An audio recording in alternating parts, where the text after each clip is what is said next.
All right, today we're cracking open a playbook for a really crucial but honestly often misunderstood player in Nigerian real estate. We're going to break down exactly how to navigate the Federal Housing Ministry. Ready to jump in? So, let's say you're looking to invest in Nigerian real estate.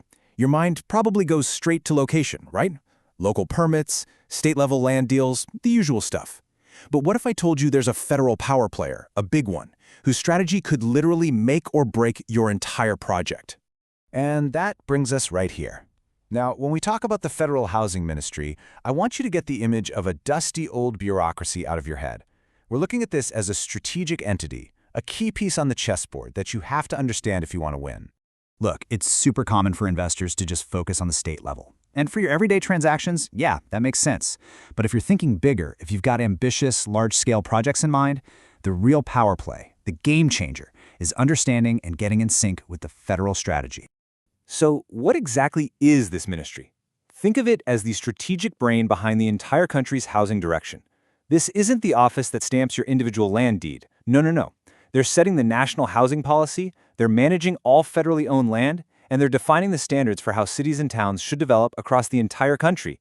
They're painting the big picture. Okay, so how does this big picture thinking actually affect your project? This is the million-dollar question, right? When does your investment officially fall under federal jurisdiction? When do you have to play by their rules? In this chart, it lays it all out perfectly.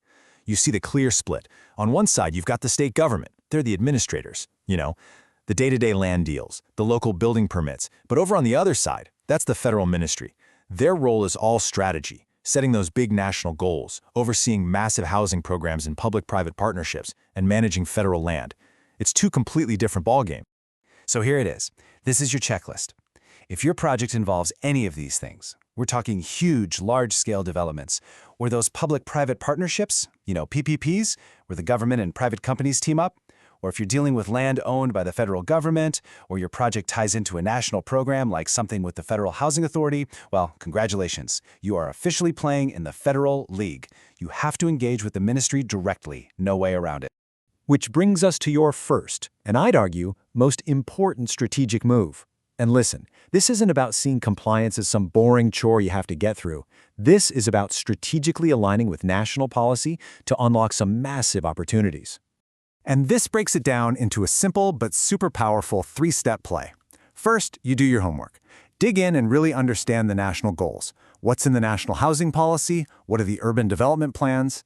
Second, you design your project to be the answer to one of those needs. And third, you just watch as you start to unlock policy support. We're talking faster approvals, financial incentives, and key partnerships that your competitors are totally missing out on. So what are those national priorities? They're right here. The ministry is laser-focused on a few big things: closing that massive affordable housing gap, breathing new life into older urban areas, pushing for sustainable and green building practices, and making sure urban growth benefits everyone. If your project hits these marks, you're not just building structures, you're becoming a partner in the national vision. That's a powerful position to be in. All right, so you've got the high-level strategy down. You know what you need to do, but now let's get into the nitty-gritty, the on-the-ground rules. How do you actually navigate the federal processes day to day and make sure it all goes smoothly? Let's break it down.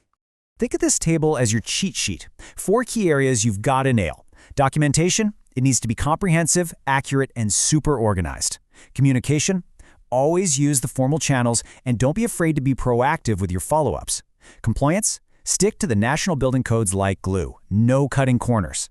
And finances, budget for every single fee and make sure all your dealings are completely transparent. It sounds like basic stuff, right? But you would be absolutely shocked how many people get this wrong.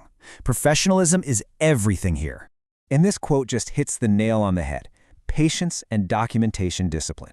It's not about trying to find a shortcut or a backdoor. It's about showing up with the most prepared, the most professional, and the most buttoned-up case in the entire room. That's how you cut through the red tape and build the trust you need. But let's be real. Getting that first approval is just the starting line. The real win, the real goal, is long-term sustainable growth. So what does that long-term strategy actually look like on the ground? Here's what you need on your checklist for the long game. First, constantly keep an eye on policy. Regulations change, new incentives pop up, you need to be informed. Second, manage your risk. That means ironclad legal agreements and crystal clear land titles. Third, build those partnerships. We talked about PPPs. They are fantastic for sharing risk and boosting your credibility. And finally, you've got to embrace technology. Use digital systems for monitoring your project and for reporting. This isn't a one-and-done deal. It's an ongoing relationship you have to manage. And that right there is the key mindset shift you need to make. All those things we just talked about, they aren't just boring administrative tasks. They're your project's armor. It's how you future-proof your investment against the inevitable shifts in policy and politics. It's all about building in resilience from day one. So, if there's one thing you take away from all of this, let it be this. In Nigeria's federal real estate game, success isn't just about how well you build. It's about how well you align your strategy with the nation's goals.